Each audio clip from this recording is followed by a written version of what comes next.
So welcome to another video of my channel.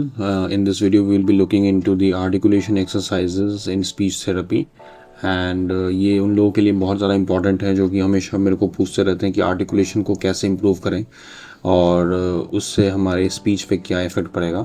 So basically in this video हम लोग एक 3 step approach देखेंगे कि जिससे आप अपने आर्टिकुलेशन पे काम कर सकते हैं, उसको इम्प्रूव कर सकते हैं. और ये बहुत इंपॉर्टेंट होता है उन लोगों के लिए जो रेगुलर बेसिस पे या तो बाहर के लोगों के साथ इंटरेक्ट करते हैं अपने काम के लिए, जॉब के लिए, बिजनेस के लिए या सिंपली एजुकेशन के लिए. सेकेंडली आपको एक चीज़ जो समझनी पड़ेगी आर्टिकुलेशन के बारे में वो ये है कि our speech is a reflection of our thinking. आप क्या सोचते हैं अपने मन के अंदर वो बहुत ज़्यादा इंपॉर्टेंट है. इनफैक्ट ये पहले आता है, ये बाद में आता है, राइट. स्पीच बाद में आता है. Speech is a reflection of our thinking. ठीक है, तो आप क्या सोचते हैं, आप क्या अपने दिमाग में आप चीज़ों को लेके कैसे सोचते हैं, कितने स्ट्रक्चर्ड तरीके से आप सोच पाते हैं, वो ज़्यादा इम्पॉर्टेंट होता है बशर्ते कि आपको एक अच्छा ओरेटर बनना है, right.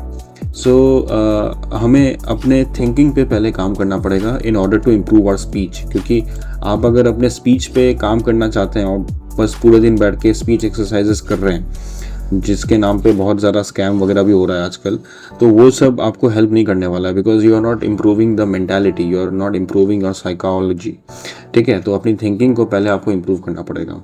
So let us see some things about this. So the first step is to read new stuff. Read new stuff का मतलब है कि आपको ये बोलेगा कि यार मैं तो एक वर्किंग प्रोफेशनल हूँ, मेरे पास है ना पढ़ने का टाइम नहीं है. कोई बात नहीं, एटलीस्ट आपके पास न्यूज़पेपर पढ़ने का टाइम है. एटलीस्ट आप कोई फिक्शन, नॉन फिक्शन बुक्स वगैरह खरीद सकते हैं जिससे आपकी वोकैबुलरी इम्प्रूव हो. वोकैबुलरी इम्प्रूव होगी तो आपका थॉट प्रोसेस और आप अपने आप को एक्सप्रेस करने के नए वर्ड्स भी पाएंगे ढूंढ के, है ना, जो आपके स्पीच को और ज़्यादा एनरिच करेगा. आप पूरा दिन अगर ऑब्सेस रहेंगे कि मैं ठीक से बोल नहीं पा रहा हूँ, ठीक से बोल नहीं पा रहा हूँ, तो आप कभी भी ठीक से नहीं बोल पाएंगे. आपको अपने लाइफ में अलग अलग डायमेंशंस को खोलना पड़ेगा. ठीक है, तो उसके लिए सबसे अच्छा तरीका होता है आर्टिकुलेशन के लिए रीड न्यू स्टफ. कोई ना कोई बुक्स पढ़िए, फिक्शन, नॉन फिक्शन, और कुछ नहीं तो न्यूज़पेपर पढ़िए हर रोज़. उसमें आपको आर्टिकल्स मिलेंगे, आपकी वोकैबुलरी इंप्रूव होगी, आपको नए नए आइडियाज़ मिलेंगे. आप दूसरे के लिखे हुए आर्टिकल्स पढ़ेंगे, किताबें पढ़ेंगे, बुक्स पढ़ेंगे, कुछ भी पढ़ेंगे, उससे आपको लोगों के आइडियाज़ के बारे में पता चलता है, उनके नए नए स्ट्रक्चर्स के बारे में पता चलता है, which is a very good thing in order to develop your own unique thinking pattern. ठीक है, तो ये चीज़ें बहुत इंपॉर्टेंट होती है. Read new stuff. अगर आप नहीं पढ़ेंगे तो आपके पास वो वोकैबुलरी नहीं है, वो बोलने की क्षमता ही नहीं है, आपके पास बोलने का कोई कंटेंट ही नहीं है. कंटेंट नहीं होगा तो आप क्या बोलेंगे सबके सामने? पूरा दिन बस गुड मॉर्निंग, गुड इवनिंग, ये सब तो विश नहीं करना है सबको ना. हाँ, वो तो करना है, ठीक है, लेकिन उसके अलावा भी तो चीज़ें होती है बोलने के लिए. आप अपने सोशल सर्कल में क्या बात करते हैं, तो ये चीज़ें इसलिए इंपॉर्टेंट होती है. तो ज़्यादा से ज़्यादा पढ़ाई में थोड़ा सा टाइम इन्वेस्ट करें. मैं ये नहीं कहता कि पूरा दिन बैठ के आप बुक से पढ़ रहे हैं, लेकिन ऑब्वियसली थोड़ा बहुत टाइम हर रोज़ 30 मिनट्स 40 मिनट्स आप निकाल सकते हैं. हर रोज़ नहीं निकाल सकते तो एटलीस्ट वीक में तो निकाल ही सकते हैं कि मैं इतना टाइम तो दूंगा, कुछ नया पढ़ूंगा जिससे मेरी वोकैबुलरी इंप्रूव होगी, मेरा इस दुनिया को देखने का नज़रिया थोड़ा सा चेंज होगा, मॉडिफाई होगा. Second step is to write your own thoughts.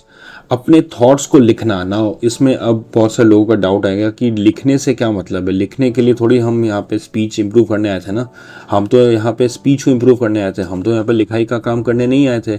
लेकिन द पॉइंट इज़ कि जब आप किसी चीज़ को लिखते हैं तब ये आपके दिमाग में जो क्लटर होता है उसको फ्री करता है, उसको आराम देता है. अगर आपके दिमाग में बहुत सारी चीज़ें चल रही हैं, आपके लाइफ में बहुत सारे स्ट्रेस चल रहे हैं, सब कुछ चल रहे हैं और वो पूरा दिन आपके दिमाग में बैठा हुआ है, अगर आप उसको लिखते हैं तो क्या होता है ना, कहीं पे आप उसको एक सॉर्ट ऑफ मतलब एक एक्सप्रेशन दे रहे हैं आप उसको. सो उस एक्सप्रेशन की वजह से क्या होता है कि वो चीज़ थोड़ी सी रिलैक्स होती है, आपका माइंड थोड़ा सा रिलैक्स होता है.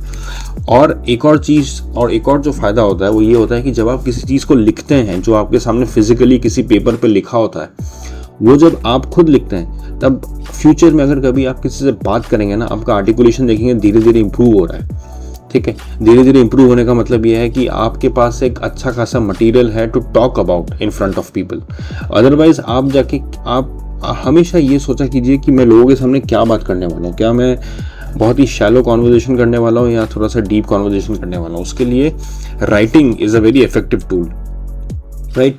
आर्टिकुलेशन तो इम्प्रूव करेगा ही, आपको एक अच्छा कंटेंट देगा लोगों के सामने बात करने के लिए, और जो क्लटर है आपके ब्रेन में उसको भी फ्री करेगा। So this is important, right. So सवाल आता है कि हम किसके बारे में लिखेंगे, I mean what do you write about. अब मैं आप लोगों को ऑब्वियसली नहीं कह रहा कि आपको ऑथर्स बनना है या कोई बुक राइटर बनना है, ऑफकोर्स नहीं बनना, बट एटलीस्ट आप रात को सोने से पहले जर्नल तो लिख ही सकते हैं। आपने पूरे दिन में क्या किया, आपके थॉट्स क्या थे, किसने आपके साथ क्या किया, क्या एक्सपीरियंसेस थे, एटलीस्ट उसके बारे में लिखिए।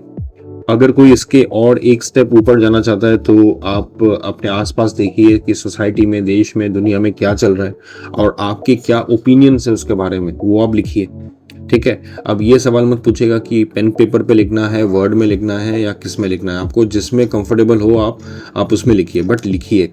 इससे आपको एक सेल्फ एक्सप्रेशन का एक तरीका मिलेगा जो आपके लिए बहुत ज़्यादा हेल्पफुल होगा। And the final step is to speak up in front of people. ये काम है जो सबसे मुश्किल काम है, आई थिंक सब लोग नहीं कर पाते हैं इसको, क्योंकि सबको शर्म आती है कि हम लोग बोलेंगे नहीं। जब तक आप लोगों के सामने बात नहीं करेंगे, बोलेंगे नहीं कुछ, तब तक मैं आपको गारंटी के साथ बोल सकता हूँ कि आप इम्प्रूव नहीं करने वाले हैं। No matter how much you invest your money in speech therapy courses, online courses, कुछ भी कर लीजिए, आप कभी भी ज़्यादा इम्प्रूव नहीं कर पाएंगे until and unless you put yourself outside your comfort zone। मैं हमेशा ये बात बोलता हूँ कि अपने आप को अननोन सिचुएशन में डालिए। जब तक आप अननोन सिचुएशन में बात नहीं करेंगे तब तक आपका इम्प्रूवमेंट कुछ नहीं होने वाला है। ये सब चीज़ें चार दीवारी के अंदर अच्छी लगती है कि हमने यहाँ ये एक्सरसाइज किया, वो किया, ये किया, बट जब आप बाहर बात ही नहीं कर सकते तो उसका क्या सेंस है, ठीक है। अपने आप को ट्रेन कीजिए एफर्टलेस स्पीकिंग के ऊपर। मैं ये बताऊंगा कि एफर्टलेस स्पीकिंग किसे कहते हैं, क्या कहते हैं, इसके बारे में डिटेल वीडियो आएगा बाद में, बट अभी के लिए आप ध्यान के रखिए कि एफर्टलेस स्पीकिंग का बेसिकली मतलब ये होता है कि कैसे आप अपने ऊपर ज़्यादा जोर ना डाल के, अपने स्पीच ऑर्गन्स के ऊपर ज़्यादा जोर ना डाल के बात करते हैं, आराम से बात करते हैं। जो लोग बोलते हैं ना कि आराम से बात करो, वो बेसिकली इसी को मीन करते हैं। अब इसमें बहुत सारी चीज़ें हैं, एफर्टलेस स्पीकिंग के ऊपर बहुत सारे टेक्निक्स हैं जिसके बारे में मैं आने वाले वीडियोस में बात करूँगा।